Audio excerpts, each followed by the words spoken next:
ক্ষতি ঘটে সম্পূর্ণ দায়ভার আপনাদের নিতেই হবে। আসি থাকবো, দাবি আদায় না হওয়া পর্যন্ত আন্দোলন চলবে। বক্তব্য নিয়ে আসছেন প্রভাষক ফিরোজুল আলম চৌধুরী। আলহামদুলিল্লাহ রাব্বিল আলামিন, আসসালাতু ওয়াসসালামু আলা রাসূলিল্লাহ।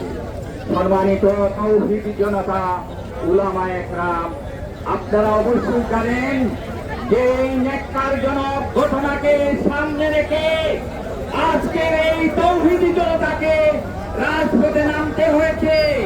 আমাদের প্রশাসনকে জানিয়ে দিতে চাই, আপনারা অনতি বিলম্বে এই মামলার তদন্ত করে, নিরপেক্ষ তদন্ত করে এই তাওহীদি জনতার যে আন্দোলন, এই আন্দোলনের ভাষা বুঝে আপনারা পদক্ষেপ গ্রহণ করুন। অন্যথায় আগামীতে এই রাজপথ বন্ধ করে দেওয়ার জন্য তাওহীদি জনতারা রেডি আছে।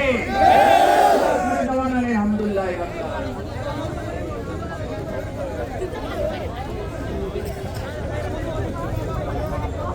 এখন বক্তব্য পেশ করবেন আইনা পত্রিকার সম্পাদক ফজলুল হক।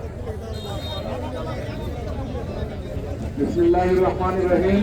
আজকে এই বিক্ষোভ এবং মিছিল সমাবেশে উপস্থিত সমস্ত তাওহীদি জনতা, আমরা আসলে অত্যন্ত ভারাক্রান্ত মন নিয়ে আজকে আমরা এখানে হাজির। অত্যন্ত দুঃখিত আমরা। আমাদের প্রশাসনের উচিত ছিল ঘটনা যেদিন ঘটেছে ওই দিনই ব্যবস্থা নেওয়া, এখন পর্যন্ত আমরা দেখতে পাচ্ছি আসামিদেরকে বিভিন্নভাবে বাঁচানোর চেষ্টা করা হচ্ছে। এটা কোনোভাবেই কাম্য নয়। আমরা সাংবাদিক বৃন্দ সবসময় আপনাদের সাথে আছি, সত্যের সাথে আছি। আমরা সবসময় চাকরির কাছে, এবং আমি প্রশাসনের প্রতি দৃষ্টি আকর্ষণ করবো, অনবিলম্বে এই ঘটনার পূর্ণাঙ্গ তদন্ত করে যারাই অপরাধী তাদেরকে বিচারের আওতায় আনা হোক।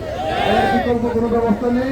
মানুষকে শান্তিতে থাকতে দেন, সবাইকে শান্তি বসবাস করেন। ধন্যবাদ সবাইকে।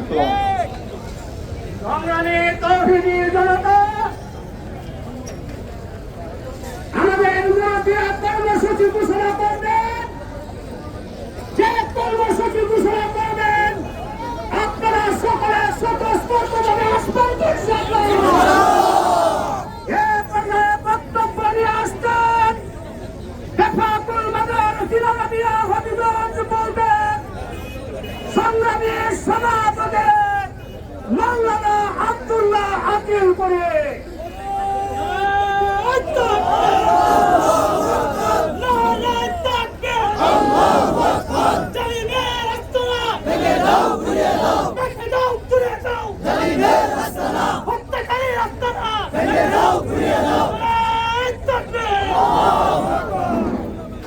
আসসালামু আলাইকুম ওয়া রাহমাতুল্লাহি ওয়া বারাকাতুহু।